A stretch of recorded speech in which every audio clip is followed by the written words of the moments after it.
தமிழ்நாடு நிதிநிலை அறிக்கை 2025-2026 எல்லாருக்கும் எல்லாம்.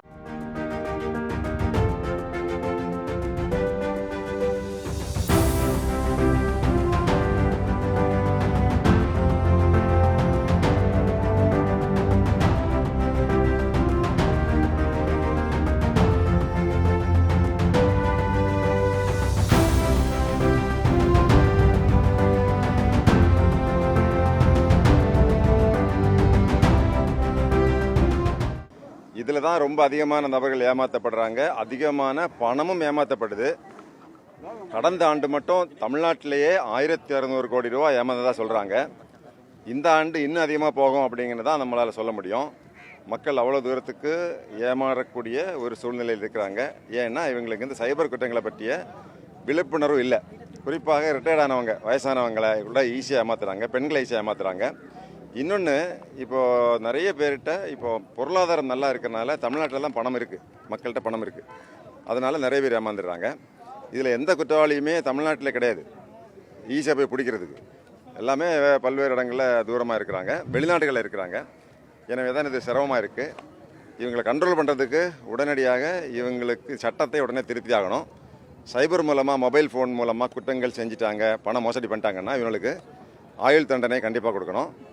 அதே மாதிரி சிட்டி போலீஸ் கமிஷனர்ஸ் இவங்க குற்றவாளிகளை தேசிய பாதுகாப்பு சட்டத்தில் NSJ அல்லது குண்டாஸ் ஆக்ட் 1 ஆண்டு காலம் இவர்களை சிறையில் அடைக்கக்கூடிய அதிகாரத்தை காவல்துறைக்கு வழங்கியாக வேண்டும். அப்போ தான் இந்த மிகப்பெரிய மோசடிகளை தடுத்து நிறுத்த முடியும். ஏன்னா ஒட்டுமொத்த எல்லா மோட்டார் சைக்கிள் திருட்டு, செயின் ஸ்நாச்சிங், வீட்டு திருட்டு, ஹவுஸ் பிரேக்கிங், கண்ணக்களவு எல்லாம் சேர்த்து கூட்டினா கூட 50 கோடி வராது தமிழ்நாட்டில். இழப்பு, பொருளாதார இழப்பு இன்னைக்கு 1600 கோடிங்கிறது இது ரெக்கார்டிக்கலாக இருக்கிறது. நிறைய ஏமாற்றப்பட்டவங்களுடைய எண்ணிக்கையும் அதிகமாக இருக்கும், தொகையும் கூட அதிகமாக இருக்கலாம். நம்ம காவல்துறை தலைமை பொறுப்பில் இருக்கும்போது மாண்புமிகு முதலமைச்சர் அவர்கள் தமிழ்நாட்டில் சைபர் கிரைமை கண்டுபிடிக்கிறதுக்கும் தொழில்நுட்பத்தை புகுத்துறதுக்கும் ஒரு தனி துறையை ஆரம்பித்தோம். ஸ்டேட் சைபர் கிரைம் விங்குன்னு தமிழ்நாட்டிலேயே ஒரு தனி துறையும் ஒரு ADGP ரேங்க் ஆஃபீஸரை நியமித்து டோல் ஃப்ரீ நம்பர் 1930 பாதிக்கப்பட்ட மக்கள் உடனே ஃபோன் பண்ணுறதுக்காக இப்போ கண்ட்ரோல் ரூம் 100 மாதிரி 1930 இந்த 7.5 கோடி மக்களுக்கும் தெரியணும். ஒரு ஏமாற்றப்பட்டால் அப்போ கூட 24 மணி நேரத்துக்குள்ளே காவல்துறை அந்த பணத்தை அவங்களுக்கு திருப்பி வாங்கி கொடுத்துருவாங்க. 12 கோடி ரூபா 15 வருஷம் வாங்கி கொடுத்துருக்காங்க. அதுக்கு என்ன காரணம்னா, ஏமாந்தவர்கள் உடனே தயவு செஞ்சு டிலே பண்ணாமல் 1930 அசோக் நகரில் பெரிய கண்ட்ரோலுமே ஏற்படுத்தியிருக்கோம். 100 காவலர்கள் அங்கே நியமிக்கப்பட்டிருக்கிறாங்க. இதன்னா இது இன்றைக்கி ஒரு எமர்ஜென்சி, கிட்டத்தட்ட ஒரு பெரிய அவசர நிலை, குற்ற அவசர நிலை ஏற்பட்டிருக்கு தமிழ்நாட்டில் இந்த சைபர் குற்றங்கள். அந்த அளவுக்கு நாங்கள் ஆரம்பித்தோம். இருந்தாலுமே இந்த குற்றங்கள் ஏன் தொடர்ந்து நடக்குது அப்படின்னா, பொதுமக்களுக்கு குற்றங்களை பற்றிய ஒரு விழிப்புணர்வு இல்லை. ஏமாறு மக்களாக இருக்கிறாங்க. பெரிய அளவில் வருமானம் வந்துடும் அப்படின்னு ஏமாந்துடுறாங்க. அவங்க குழந்தைய கைது பண்ணாங்கன்னா நம்பிடுறாங்க. இவங்களுடைய மொபைல் ஃபோனை, இவங்களுடைய ஆதார் கார்டை பயன்படுத்தி பெரிய மோசடி நடந்திருக்கனால நம்பிடுறாங்க.